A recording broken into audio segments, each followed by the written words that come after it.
आज राखी की तबीयत बिल्कुल भी ठीक नहीं थी और वो बेड पर आराम कर रही थी।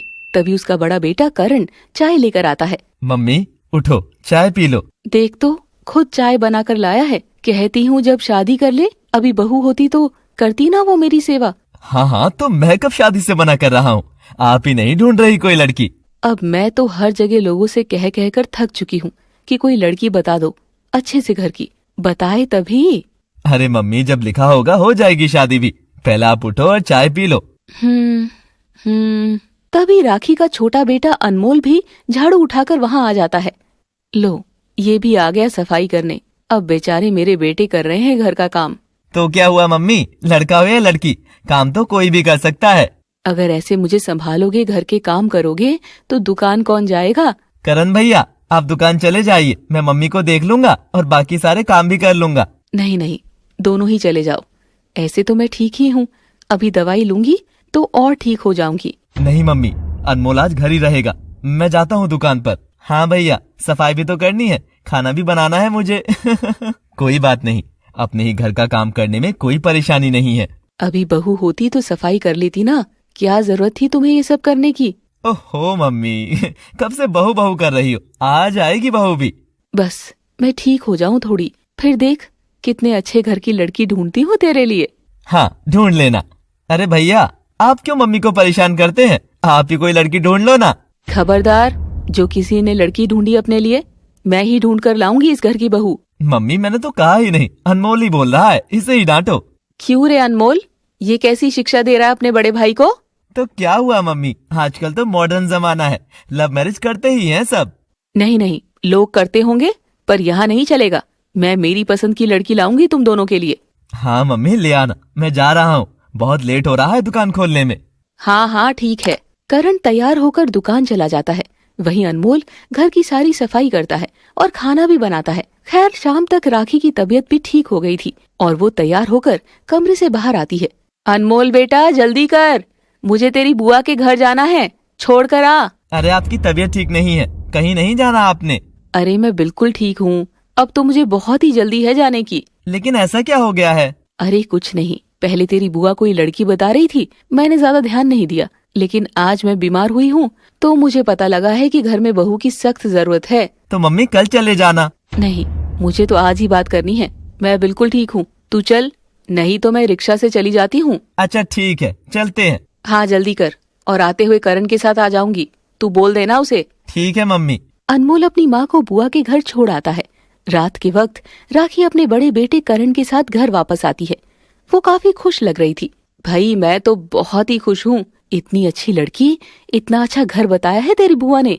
अच्छा, तभी आप इतनी खुश लग रही हैं। हाँ देख, मैं तो एकदम टनाटन हो गई हूँ उसकी बात सुनकर। फाइनली घर में भाभी आ रही हैं। अरे ऐसे कैसे आ रही हैं? कुछ पता तो लगे, कौन है, क्या है, कहाँ है? मैं सब बात करके आई हूँ, तुझे मुझ पर भरोसा नहीं है क्या? हाँ मम्मी, पूरा भरोसा है, मैं ये नहीं कह रहा। तो बस ठीक है, कल लड़की देखने जाना है, तैयार रहना। ठीक है। ओह, कितने अच्छे हैं करण भैया, जैसे मम्मी कहती हैं वैसा ही करते हैं। तो बेटे को तो वैसे ही करना चाहिए, तू चिंता मत कर, तेरा भी नंबर लगने वाला ही है। पहले भैया का तो देखो। अगले दिन तीनों माँ बेटे लड़की देखने के लिए अपनी कार में निकल पड़ते हैं। तेरी बुआ कह रही थी कि बहुत ही अमीर घर से है। मम्मी, अगर वो ज्यादा अमीर घर से है तो हमारे घर में रिश्ता क्यों करेंगे? हम तो मिडिल क्लास है ना। उन्हें तेरे जैसा लड़का ही चाहिए, जिसका अपना काम सेट हो, और वो हमें अच्छे से जानते हैं, इसीलिए तो रिश्ता भेजा है। यही घर है, लगता है आ गया है। अरे भाई, बड़ा घर तो बहुत बड़ा है। घर तो कोई बात नहीं, लोग तो देखें कैसे हैं। तीनों घर के अंदर जाते हैं। सामने से लड़की के माँ बाप उनका स्वागत करने आते हैं। आइए आइए बहन जी, हम दोनों कीर्ति के मम्मी और पापा हैं। कीर्ति नाम है हमारी होने वाली भाभी का। चुप कर। आइए, आप सभी अंदर आइए। सभी एक साथ बैठते हैं और थोड़ी देर में कीर्ति भी वहाँ आ जाती है। अरे वाह, आपकी बेटी तो बहुत ही सुंदर है। करण की बुआ ने सब बताया हमें आपके बारे में। हाँ बहन जी, हम तो पहले से ही चाहते थे कि आपके बेटे से ही हमारी बेटी की शादी हो। बस एक बार बच्चे आपस में बात कर ले, अगर इन्हें भी सब जज जाता है तो क्या परेशानी है। हाँ, हमें तो कोई परेशानी नहीं है। बेटा, तुम्हें करण पसंद तो है ना? जी हाँ, मुझे कोई एतराज नहीं है। तो बस फिर क्या दिक्कत है? भाई इतने बड़े घर की लड़की है, अच्छा खासा देंगे अपनी बेटी को। अमीर बहू ही तो चाहिए थी मुझे, और क्या चाहिए। खैर कुछ वक्त में करण और कीर्ति की शादी हो जाती है और कीर्ति बहुत सारा दहेज भी लाती है। राखी के घर में नया फर्नीचर आ जाता है और कीर्ति अपनी सास के लिए बहुत सुंदर कपड़े भी लाई थी। वाह भाई कीर्ति बेटा, तू तो बहुत अच्छे कपड़े लाई है मेरे लिए, और तेरे माँ बाप ने सामान भी बहुत अच्छा दिया है। हाँ मम्मी जी, क्यों नहीं देंगे, अमीर घर से तो अच्छी चीजें ही आती है। सही कहा बेटा तूने। असल में राखी हमेशा से ही चाहती थी कि उसके घर में अमीर घर की लड़की आए, इसीलिए वो अपनी मर्जी से अपने बेटों की शादी करवाना चाहती थी। मम्मी जी, मैं रसोई का भी सारा सामान चेंज कर दूंगी। पापा ने नया फ्रिज, ओवन, नया चूल्हा भी दिया है, कुछ बर्तन भी है, वो भी निकाल दूंगी। हाँ हाँ बेटा, जैसे तेरी मर्जी है, तेरा ही घर है, अब तो तुझे ही देखना है। दोनों मिलकर देख लेंगे मम्मी जी, मुझे भी कहाँ ज्यादा काम करना आता है। कोई बात नहीं बेटा, जितना तुझसे हो कर लेना, बाकी मैं हूँ ना संभालने के लिए। हाँ ठीक है मम्मी जी। कीर्ति रसोई का सारा नक्शा बदल देती है और वहाँ काफी सारी नई चीजें रख देती है। अरे वाह बेटा, तू तो लक्ष्मी बनकर आई है घर में, हर चीज नई हो गई है। सारा पुराना सामान स्टोर में रखवा दिया है। मम्मी जी स्टोर में क्यों रखवाया है, बेच देंगे कबाड़ में। हाँ हाँ कोई बात नहीं, अभी कबाड़ी वाला आएगा तो बेच भी दूंगी। ठीक है। कीर्ति कपड़ों, पैसों और सामान से अपनी सास को बस में कर रही थी और राखी भी कीर्ति के आगे पीछे घूमती थी और उससे घर का ज्यादा काम भी नहीं करवाती थी। 3 महीने बाद, मम्मी जी वो मैंने सुना है कि आप देवर जी के लिए रिश्ता देख रही हैं। हाँ बेटा, बोल तो रखा है। मैं सोचती हूँ बड़े बेटे की शादी तो हो ही गई है, अब छोटे की भी हो जाए तो मैं अपने फर्ज से मुक्त हो जाऊं। हाँ मम्मी जी, बात तो ठीक है। तो मिली क्या कोई लड़की? नहीं बेटा, तेरे जैसी कोई दूसरी बहू भी आ जाए तो कितना अच्छा है। हाँ मम्मी जी, वो मेरे चाचा जी की बेटी है, वो तो हमसे भी अमीर है। आप कहो तो वहाँ बात चलाऊं? ये सुनकर राखी के मन में फिर से लड्डू फूटने लगते हैं, क्योंकि उसे तो बस अमीर घर की लड़की चाहिए थी। अरे वाह बेटा, क्यों नहीं, देखा मैंने कहा था ना, लक्ष्मी बनकर आई है तू। अब तो अपने देवर की शादी की जिम्मेवारी भी तू ही ले ले। ठीक है मम्मी जी, वैसे पहले आप देवर जी से बात कर लीजिए, अगर वो मानते हैं तो मैं वहाँ बात चला लूंगी। अरे उससे क्या बात करनी है, भला करण से भी कोई मैंने बात थोड़ी ना की थी, मान गया था ना वो तेरे लिए। वो क्या है मम्मी जी, वो मेरी कजन थोड़ी सी मोटी है लेकिन बहुत अच्छी है। अरे तो क्या हो गया, मोटा पतला तो चलता ही रहता है, कहीं देवर जी को कोई एतराज ना हो, आप मेरे कहने से पूछ लेना। चलो तू कह रही है तो मैं एक बार बात कर लूंगी। ठीक है मम्मी जी, रात को जब देवर जी घर आ जाए तो आप उनसे बात करके बता देना। रात को जब अनमोल घर आता है तो राखी उसके कमरे में जाती है। अनमोल बेटा, तुझसे कुछ बात करनी है। हाँ मम्मी बताओ। वो तेरे लिए एक लड़की देखी है। मम्मी मुझे कोई शादी वादी नहीं करनी है। सुन तो ले, पता है कितने अमीर घर की लड़की है, कीर्ति की कजन है। मम्मी हमें अमीर गरीब लड़की से क्या लेना देना, लड़की अच्छी होनी चाहिए बस। अरे आजकल पैसों के बिना कुछ नहीं है बेटा। मम्मी देखो, मैं बात घुमाकर तो करना नहीं चाहता, सीधी सी बात है कि मैं किसी लड़की से प्यार करता हूँ और मैं उसी से शादी करूंगा। ये सब सुनकर राखी हैरान रह जाती है। खबरदार जो नाम भी लिया किसी और लड़की का, जहाँ मैं कहूँगी वहीं होगी तेरी शादी, समझा? लेकिन मम्मी मैं पिछले 4 साल से उसके साथ रिश्ते में हूँ। अच्छा ये बता, क्या करता है उसका बाप, कितना कमा लेता है? इन सब से क्या लेना देना मम्मी, लड़की तो अच्छी है ना, और अभी वो पढ़ाई कर रही है। मैंने पूछा बाप कितना कमा लेता है उसका। उसके पापा इस दुनिया में नहीं है, सिर्फ माँ है, वो सिलाई करती है, उसी से घर चलता है। वाह बेटा वाह, अब सिलाई करने वाली औरत की बेटी से शादी करूंगी तेरी? तेरा दिमाग खराब है, एक बहू इतने रईस खानदान से है, दूसरी ऐसी लाऊंगी? मम्मी वो बहुत अच्छी लड़की है, एक बार बात तो करो उससे। खबरदार, अब नाम भी लिया तो बहुत हो गया। मैंने जो कह दिया सो कह दिया, जैसे तेरे भाई ने शादी कर ली थी वैसे ही चुपचाप तू भी कर लेना। इतना कहकर राखी गुस्से से दरवाजा पटक कर कमरे से बाहर चली जाती है। मम्मी जी क्या कहा देवर जी ने? अरे वो क्या कहेगा, वो तो तैयार है, मेरी बात थोड़ी टाल सकता है। अच्छा ये तो बहुत खुशी की बात है, तो फिर मैं चाचा जी से बात कर लेती हूँ। हाँ हाँ कर ले, बात करके बताना फिर कब जाना है लड़की देखने। हाँ मम्मी जी, अभी इन्हीं 2-4 दिनों में प्रोग्राम पक्का करवाती हूँ। थोड़ी देर बाद कीर्ति बात करके वापस अपनी सास के पास आती है। मम्मी जी चाचा जी तो बहुत खुश हो गए, बोल रहे हैं भले कल ही आ जाओ। कल तो शुक्रवार है, संडे को चलेंगे, छुट्टी होगी, दुकान बंद रख सकते हैं, दोनों लड़के भी घर ही होंगे।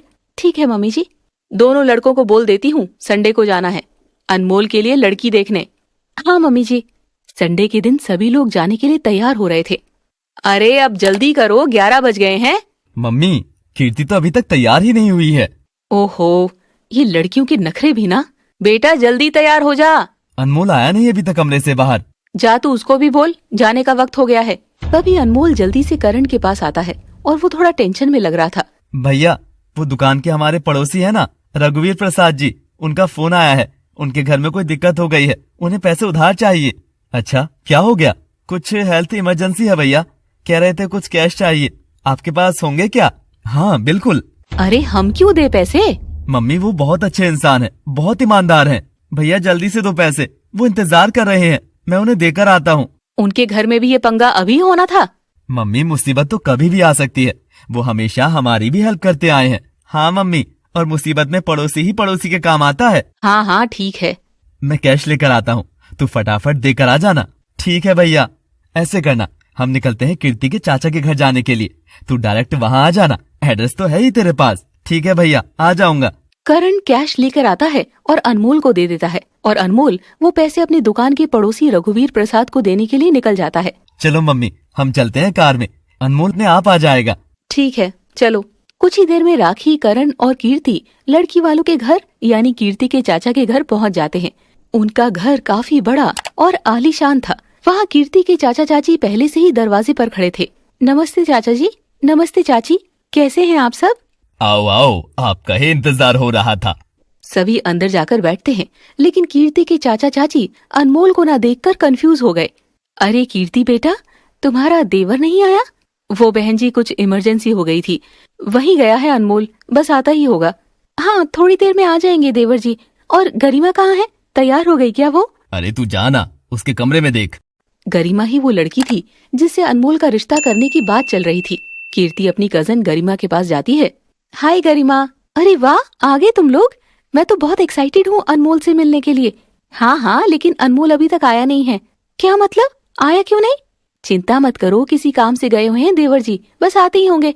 अच्छा, बड़ी आसानी से मान गई तेरी सासू माँ तो ये रिश्ता करने के लिए।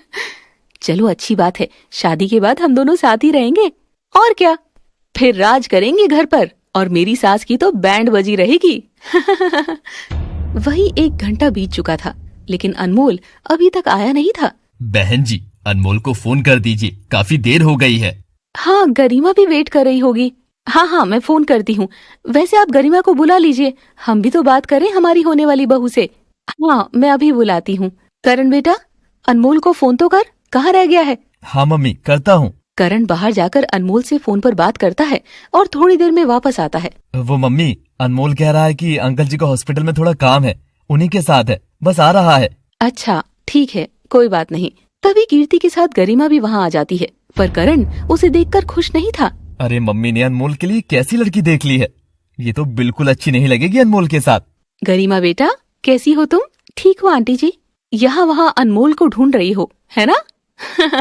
बस बेटा, वो आता ही होगा, तब तक हम है ना बात करने के लिए। जी बिल्कुल। गरिमा, आप कीर्ति की कजिन है, लेकिन मैंने आपको हमारी शादी में तो नहीं देखा। हाँ, उस वक्त मेरे एग्जाम चल रहे थे तो मैं आ नहीं पाई। अच्छा। तो मम्मी जी, कैसी लगी आपको मेरी बहन? बहुत अच्छी है। हमारी तो इकलौती बेटी है, हमारा जो है इसी का है सब। बस भाई साहब, हमें तो अच्छी लड़की चाहिए, पैसों का क्या है, आते जाते रहते हैं, पर माँ बाप तो देते ही हैं बेटी को। बिल्कुल बहन जी, और है भी कौन, किसे देंगे हम भी। खैर, राखी तो उनकी दौलत से खुश हो चुकी थी, लेकिन करण बिल्कुल भी खुश नहीं था, क्योंकि वो अपने भाई के लिए ऐसी लड़की नहीं चाहता था। भाई साहब, हमें तो गरिमा बहुत पसंद है, पर अब अनमोल आ जाए तो आगे का कुछ करते हैं। काफी वक्त लग रहा है आपके बेटे को आने में। इंतजार करते करते 1 घंटा और भी निकल जाता है, लेकिन अनमोल अभी तक नहीं आया था। तभी राखी परेशान हो जाती है। करण बेटा, फिर से फोन करके पूछना क्यों नहीं आ रहा वो। मम्मी, मैंने एक बार फोन कर तो दिया, हॉस्पिटल में तो टाइम लग ही जाता है। ये सब आज ही होना था। कोई बात नहीं मम्मी जी, अपना ही घर है, बैठे हैं हम भी, वैसे भी संडे है, क्या करना है घर जाकर। हाँ हाँ, कोई बात नहीं, अभी तो पूरी शाम पड़ी है। कुछ और देर इंतजार करने के बाद राखी फिर से करण को फोन करने के लिए कहती है। जब करण फोन करता है तो अनमोल का फोन स्विच ऑफ आ रहा था। मम्मी, अनमोल का फोन तो बंद आ रहा है। अरे लगता है फोन में चार्जिंग नहीं होगी। तू ऐसे कर, तुम्हारे वो पड़ोसी है ना रघुवीर जी, उनको फोन करके पूछ। ठीक है, करता हूँ। करण अपने पड़ोसी रघुवीर प्रसाद को फोन करता है और उसकी बात सुनकर करण हैरान रह जाता है। बेटा क्या कहा उन्होंने? मम्मी वो तो कह रहे हैं कोई इमरजेंसी नहीं थी और ना ही उनकी किसी से बात हुई थी। सभी लोग ये बात सुनकर हैरान रह जाते हैं।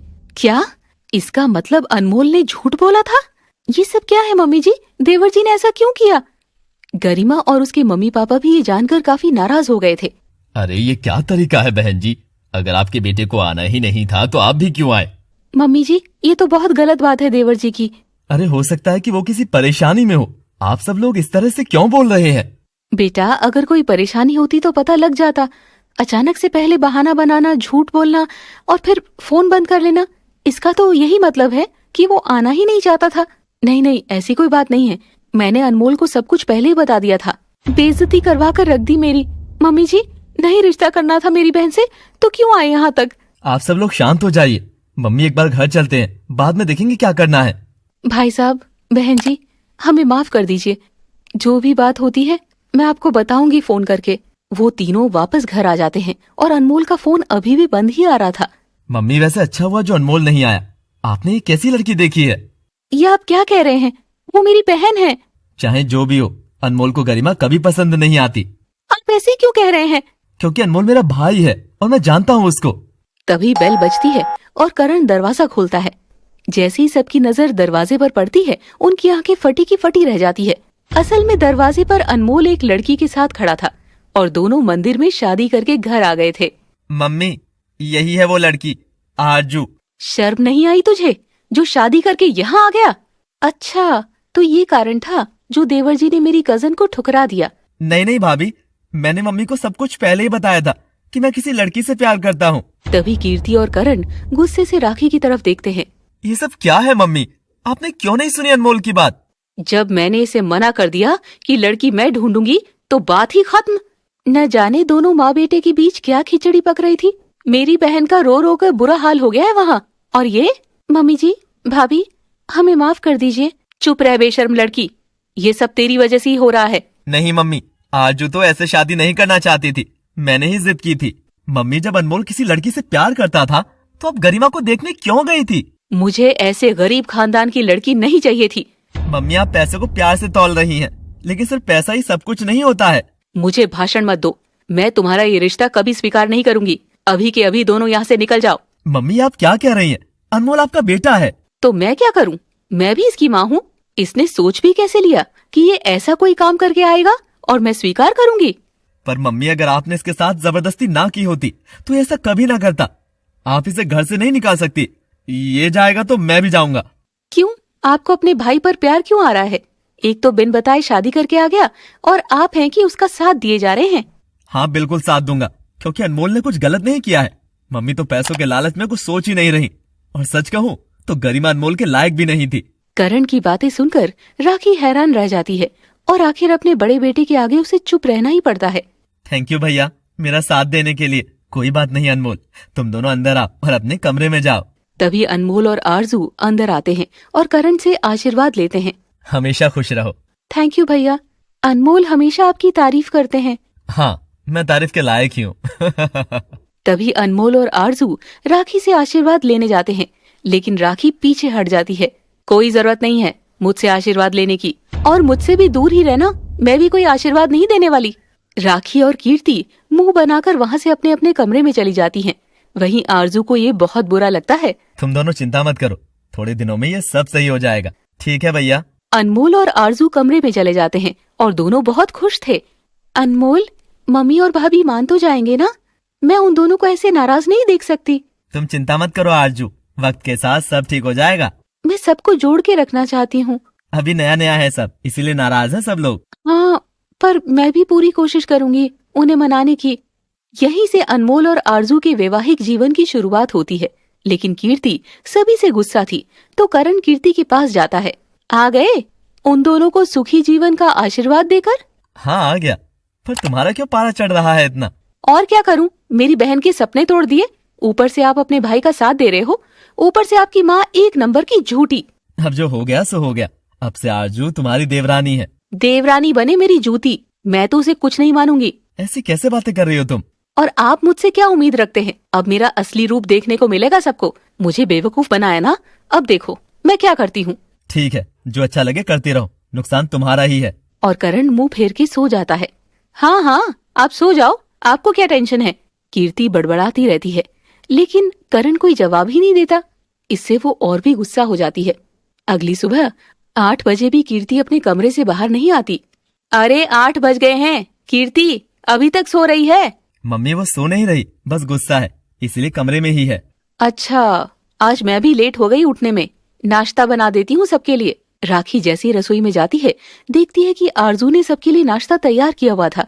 मम्मी जी, मैंने सबके लिए चाय और पराठे बना दिए हैं। ओहो, चाय नाश्ता बनाकर तू क्या सोचती है? तू हमारा दिल जीत लेगी? हाँ? नहीं नहीं मम्मी जी, ये तो बस मेरा फर्ज है। चल चल, बातें मत कर, सबको परोस दे। आरजू सबको नाश्ता परोस देती है और करण उसके खाने की तारीफ भी करता है। मुझे तो मेरी बड़ी बहू की चिंता हो रही है, जरा उसे भी नाश्ता देने जाती हूँ। मम्मी जी, मैं डाल देती हूँ, आप दे आइए। आरजू नाश्ता डाल के आती है और राखी उसके कमरे में जाती है और दरवाजा खटखटाती है। कीर्ति बेटा, दरवाजा खोल, नाश्ता कर ले। अब कितना गुस्सा रहेगी? आप चली जाइए यहाँ से, मुझे कोई बात नहीं करनी। दरवाजा तो खोल दे। कीर्ति कोई जवाब नहीं देती और दरवाजा भी नहीं खोलती और राखी बार बार दरवाजा खटखटाकर आखिर कुछ ही देर में वापस आ जाती है। देखा, उसने नाश्ता भी नहीं किया। ये सब इसी की वजह से हो रहा है। जब से घर में आई है, घर का माहौल खराब कर दिया है। मम्मी, आरजू ने कुछ भी नहीं किया है, बल्कि आप और भाभी इसके साथ गलत व्यवहार कर रहे हो। मैंने तुझसे तो बात ही नहीं करनी, चुप रह। अब ये सब छोड़ो, मैंने तुम दोनों की टिकट बुक करा दी है, थोड़ी देर में तुम्हें निकलना है। कहाँ की टिकट कराई है और क्यों करवाई है? मम्मी, अभी इनकी शादी हुई है, थोड़ा घूम आएंगे, आ जाएंगे एक हफ्ते में। ठीक है भैया, तो फिर अभी जाकर पैकिंग कर लेते हैं। हाँ, बस तुम्हें अभी 2 घंटे में निकलना है, जल्दी से पैकिंग कर लो दोनों। हाँ, आते ही खर्चे फालतू के, घूमने और जाना है इनको। आरजू अनमोल पैकिंग करने में लगे थे। दोपहर के वक्त आरजू और अनमोल हनीमून पर जाने के लिए निकल जाते हैं और आखिर शाम में कीर्ति भी कमरे से बाहर आती है। बेटा, शाम हो गई है, अब आई है तू बाहर, तो आपसे पूछ कर आऊंगी क्या? मेरी मर्जी, मैं जब मर्जी आऊं। इतना गुस्सा? मेरी क्या गलती है इसमें? जो कुछ भी हुआ उन्होंने किया। आपके बेटे की तो गलती है ना, मेरी बहन के जज्बातों से खेल गया आपका बेटा। बेटा, जो हो गया सो हो गया, अब होनी को स्वीकार कर ले। मैं तो हरगिज नहीं करती, ऐसे में किसी से लेकर नहीं खा रही हूँ। लेकिन ऐसे मूड रखेगी तो माहौल तो खराब ही होगा ना। होता रहे, मुझे कोई फर्क नहीं पड़ता। राखी बार बार कीर्ति को मनाने की कोशिश करती है, लेकिन वो अपनी सास के साथ बदतमीजी से बात करती है। आखिर राखी चुप हो जाती है। रात के वक्त खाना बनाने का टाइम होता है। बेटा, अभी क्या बनाएगी? मैं अपने आप देख लूंगी, आप मत पूछिए मुझसे। कीर्ति रसोई में जाती है और थोड़ी देर बाद खुद का खाना लेकर खाने लग जाती है। बेटा, क्या बात है, हमारे लिए नहीं बनाया कुछ? मैं क्यों बनाऊं, आप अपना बना लो। बेटा, करण के लिए भी कुछ नहीं बनाया तूने? हाँ, मैं किसी के लिए नहीं बनाऊंगी, नौकर नहीं लगी हूँ यहाँ पर। कोई बात नहीं, अभी तुझे गुस्सा है, जब ठंडा हो जाएगा तो सब ठीक हो जाएगा। राखी रसोई में खाना बनाने के लिए चली जाती है। तभी कीर्ति अपना खाना बीच में छोड़कर ही पीछे पीछे चली जाती है। ये सब चूल्हा और बर्तन मेरे हैं, इन पर कुछ भी बनाने की जरूरत नहीं है। क्या बेटा, ये कैसी बातें कर रही हो? ऐसी बातें तुम्हें शोभा नहीं देती। तू इतने बड़े घर से आई है। हाँ हाँ, ये सब भाषण मुझे ही देने आते हैं। बहू जो हूँ, भला अपनी सास को कोई ऐसे सामान इस्तेमाल करने से रोकते हुए तू अच्छी लग रही है क्या? कह दिया ना, अगर खाना खाना है तो या तो बाहर से मंगवा लो या अपने पुराने बर्तन निकाल लो, और चूल्हा भी मैं ये इस्तेमाल नहीं करने दूंगी। राखी को यकीन नहीं होता कि उसकी बहू इस हद तक भी जा सकती थी, इसीलिए राखी को भी गुस्सा आ जाता है। मुझे ज्यादा तेवर मत दिखा, तेरी सास हूँ मैं। अच्छा, तो क्या कर लेगी सास है तो? अभी आप मुझे जानती नहीं है, साइड हो जा। राखी खाना बनाने के लिए चूल्हे के पास जाने लगती है, लेकिन कीर्ति उसका हाथ पकड़कर साइड कर लेती है। तेरी ये हिम्मत, तूने मेरा हाथ पकड़कर धक्का दिया? हाँ, अभी तो सिर्फ साइड ही किया है, मेरे खिलाफ मेरा सामान इस्तेमाल किया तो मैं कुछ भी कर दूंगी। कीर्ति का ये गुस्से वाला रूप देखकर राखी को यकीन ही नहीं हो रहा था। वो परेशान हो गई थी। हे भगवान, ये मैं कैसी लड़की ले आई हूँ अपने बेटे के लिए? मुझे इन सब बातों से कोई फर्क नहीं पड़ता। अपना चूल्हा चौका साइड कर लो, मेरा कुछ भी इस्तेमाल करने की जरूरत नहीं है। ना ही मेरी वॉशिंग मशीन, ना ही मेरे सोफे, ना टीवी। जो पुराना सामान स्टोर में रखा हुआ है उसे दोबारा निकाल लो। हाँ हाँ, निकाल लेंगे, तेरे सामान के भरोसे नहीं बैठे हम। जब तू नहीं थी तो भी सब कुछ कर ही रहे थे। राखी स्टोर में रखा सारा सामान निकाल लेती है। अब घर में एक जैसे 2 सामान हो गए थे। तभी करण घर आता है और घर का हाल देखकर हैरान रह जाता है। मम्मी, ये सब क्या है? 2-2 चीज क्यों रखी है? तो और क्या करूं, तेरी बीवी तो मुझे अपने किसी सामान को हाथ भी नहीं लगाने देती। है कहाँ वो? अपने कमरे में होगी, लेकिन तू उसे कुछ मत कहना, कोई फायदा नहीं। मैं तो उसे कुछ भी नहीं कहूँगा, उसे करने दो जो करती है। आखिर कब तक चलेगा ऐसे? करण अपनी पत्नी के पास कमरे में जाता है और देखता है कि कीर्ति आराम से बैठकर गाने सुन रही थी। कीर्ति, ये सब क्या है? घर का बंटवारा करके सामान अलग अलग कर दिए? हाँ हाँ कर दिया, मेरा भी तो बंटवारा कर दिया। मुझे आप लोगों ने कौन सा अपनाया है? ये तुम कैसी बातें कर रही हो? अनमोल ने लव मैरिज कर ली तो इसमें क्या गुनाह हो गया? बहुत बड़ा गुनाह हो गया। मुझसे अब हर बात एक्सप्लेन नहीं की जाती। अच्छा, तो आज तुमने सामान अलग किया है, कल को तुम घर के लोगों को भी अलग कर दोगी? ये तो मैं कभी नहीं करूंगी। मैं बेवकूफ नहीं हूँ जो घर छोड़कर जाऊं। वही जाएंगे। हाँ, तुम नहीं जाओगी पर उन्हें निकाल दोगी, और ऐसा करने की सोचना भी मत। मैं तुम्हें वार्निंग दे रहा हूँ। इतना कहकर करण वहाँ से चला जाता है। कितना प्यार है घर वालों से इनको, मेरा तो किसी को दिखता ही नहीं है। हाँ, करण ने कीर्ति को ज्यादा कुछ नहीं कहा था, क्योंकि वो जानता था कि वक्त के साथ शायद सब सही हो जाए। एक हफ्ते बाद अनमोल और आरजू हनीमून से वापस लौटते हैं और वो दोनों घर का हाल देखकर हैरान हो गए थे। ये सब क्या हो गया घर में? ये सब तुम्हारी भाभी का किया धरा है, और कौन करेगा? लेकिन भैया, एक ही घर में दो दो चीज एक सी, ये तो बिल्कुल ठीक बात नहीं है। तुम चिंता मत करो, शायद बदल जाए उसका दिमाग। गुस्सा इंसान से कुछ भी करवा देता है। वहीं कीर्ति किचन में खड़ी होकर अपने लिए खाना बना रही थी तो आरजू उसके पास जाती है। नमस्ते भाभी, कैसी हैं आप? कीर्ति कोई जवाब नहीं देती और अपना काम करती रहती है। भाभी, ये सब घर में क्या हाल हो रखा है? ये सब क्यों किया आपने? मेरा सामान मैं कुछ भी करूं, मुझे कोई सवाल पूछने वाली तुम कौन होती हो? निकल जाओ किचन से बाहर। मैं क्यों निकलूं? जितनी ही किचन आपकी है उतनी मेरी भी है। अच्छा, तो तुम मुझे जवाब भी देने लगी हो? मैंने कुछ गलत तो नहीं कहा। खैर, मैं लड़ना नहीं चाहती। और आरजू बाहर आ जाती है और वो समझ गई थी कि कीर्ति से बात करने का कोई फायदा नहीं है। करण भैया, मम्मी जी कहाँ हैं? दिख नहीं रही। मम्मी अपने कमरे में ही हैं। मैं जरा मिलकर आती हूँ उनसे। ध्यान से आरजू, कोई अटैक ना हो जाए तुम पर। ओहो, आप भी ना, कैसे मजाक करते हैं। आरजू अपनी सास के पास जाती है। वो परेशान लग रही थी। प्रणाम मम्मी जी। बस बस, दूरी रह। मम्मी जी, मैंने देखा घर में क्या हाल हो गया है, लेकिन आप चिंता मत कीजिए, सब ठीक हो जाएगा। तू कह रही है सब ठीक हो जाएगा? तेरी वजह से तो ये सब हुआ है। मेरा घर तोड़ दिया तूने। नहीं नहीं मम्मी जी, ऐसा इल्जाम मत लगाइए मुझ पर। मैं सब ठीक कर दूंगी। कुछ ठीक करने की जरूरत नहीं है। एक बहू का घमंड ही नहीं खत्म हो रहा और दूसरी तू है कि नौटंकी किए जा रही है मेरे साथ। नहीं मम्मी जी, मैं कोई नौटंकी नहीं कर रही। मैं सच में घर को बिखरते हुए नहीं देखना चाहती। लेकिन राखी उसकी किसी बात पर यकीन नहीं करती थी। रोजाना ही कीर्ति सिर्फ अपना काम करके साइड हो जाती थी। वहीं आरजू ने घर की सारी जिम्मेदारी ले ली थी। खाना बनाना, कपड़े धोना, सफाई, सब काम वही करती थी। 2 दिन बाद कीर्ति अपने लिए लंच बना रही थी। कीर्ति बेटा, अब तो 10 दिन हो गए हैं अनमोल की शादी को। अब और कितना नाराज रहेगी? मैं कोई नाराज नहीं हूँ, बस अब घर का सिस्टम तो ऐसे ही चलेगा। लेकिन बेटा, ऐसे तो सब अलग अलग हो जाएंगे। हाँ तो हो जाने दो, मैं क्या करूँ?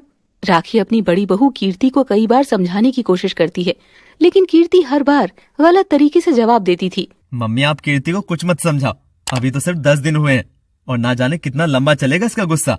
बेटा, मैं तो घर का ऐसा माहौल देखकर परेशान हो गई हूँ।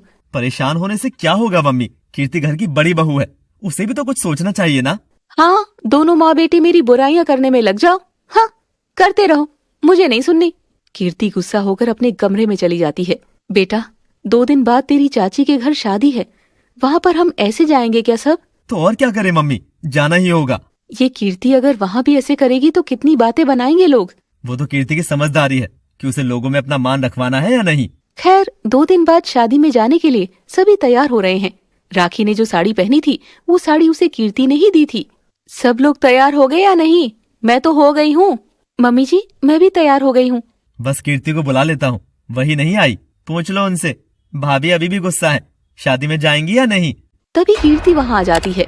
क्यों नहीं जाऊंगी? आप सब तो चाहते हैं कि मैं ना जाऊं, लेकिन अब मैं सिर्फ अपनी मर्जी का ही करूंगी। बेटा, हमने ऐसा तो नहीं कहा, तुझे तो लेकर ही जाना है। वो सब छोड़िए, आप पहले ही साड़ी बदलो और मुझे वापस दो। आप कोई और साड़ी पहन लो। ये बात सुनकर सभी हैरान हो जाते हैं। ये क्या कह रही हो कीर्ति तुम? ये साड़ी मम्मी जी को मैंने दी थी और मुझे ये मेरी दी हुई साड़ी वापस चाहिए।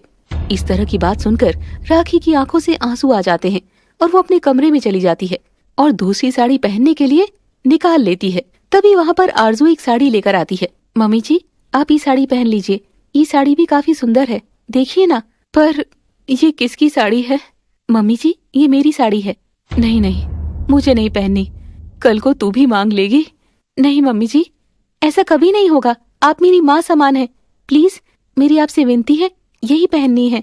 आरजू का ये व्यवहार देखकर राखी खुश हो जाती है और वो उसकी दी हुई साड़ी पहन लेती है और दूसरी साड़ी कीर्ति को वापस दे देती है। कीर्ति, तुमने तो हद ही कर दी। मुझे तो हैरानी हो रही है कि तुम्हारे माँ बाप ने तुम्हें कैसी परवरिश दी है।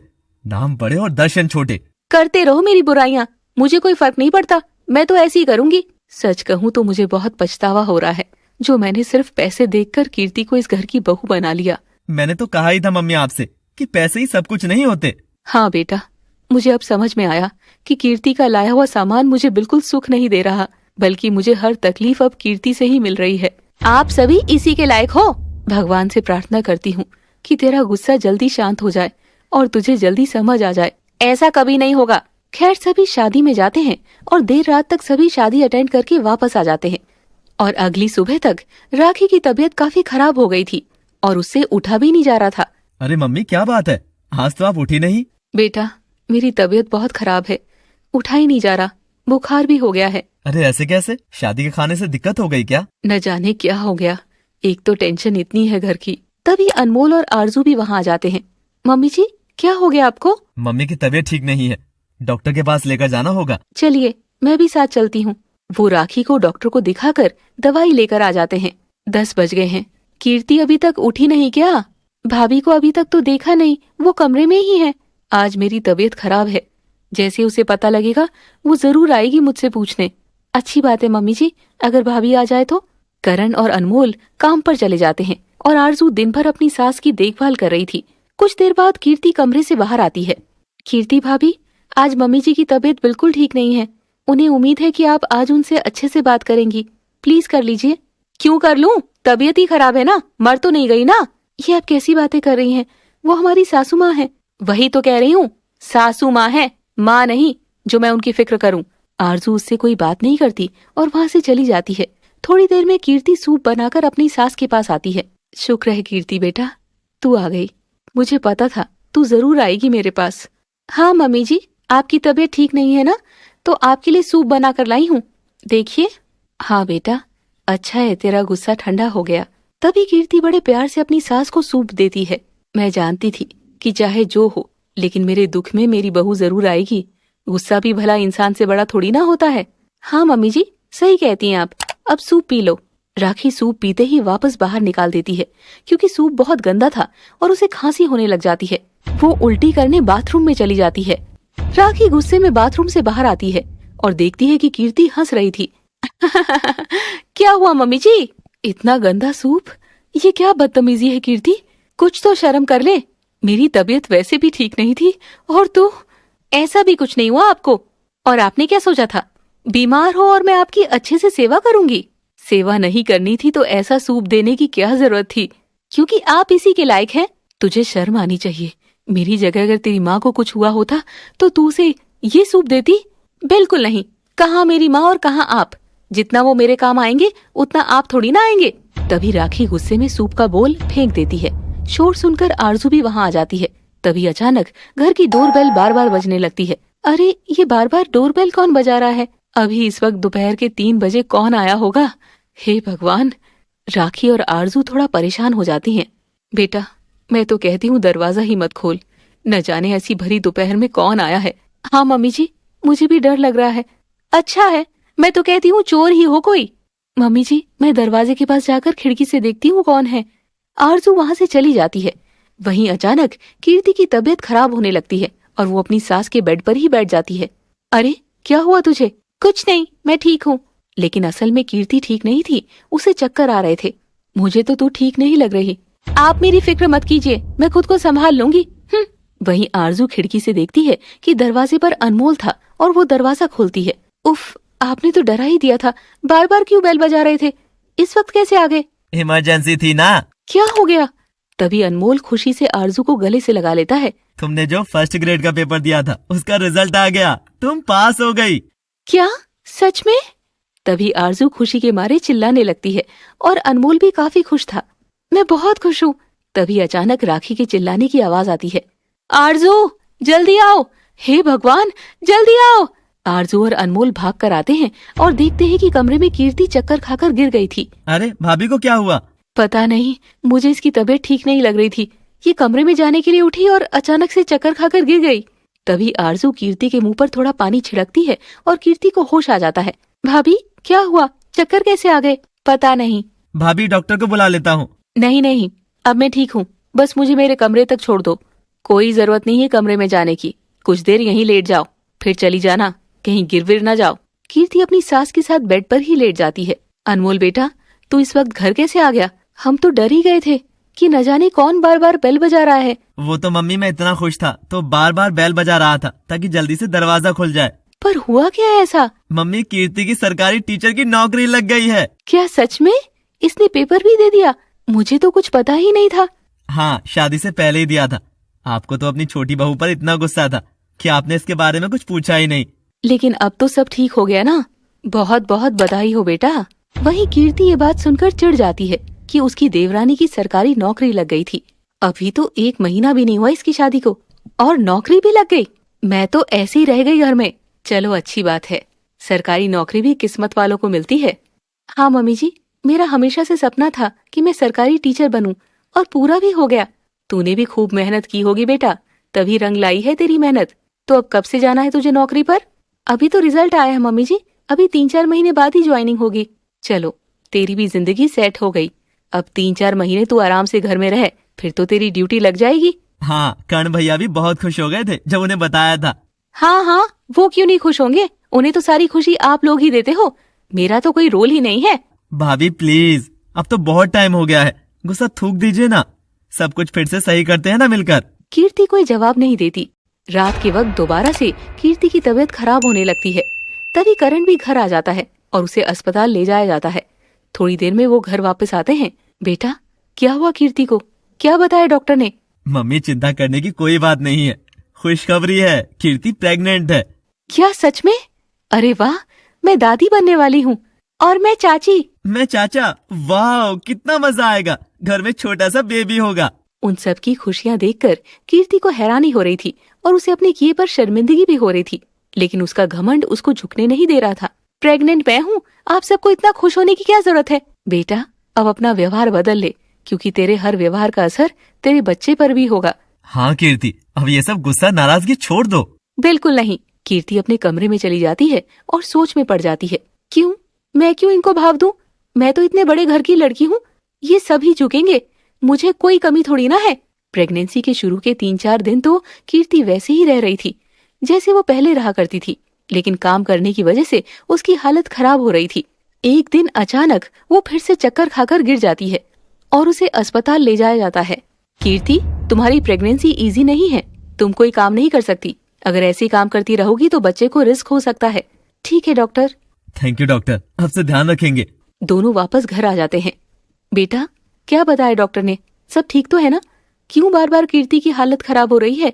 मम्मी, डॉक्टर ने कीर्ति को कंप्लीट बेड रेस्ट बताया है, ये अब काम नहीं कर सकती। ये भी कोई कहने की बात है? डॉक्टर ना भी कहती कुछ तो भी मैं अपनी बहू को रेस्ट करवाती। बस तू ही समझा इसे। और क्या तो भैया, लेकिन ये हमारी बात नहीं मानती। हम है ना, सब संभाल लेंगे, बस आप इनको समझा दो।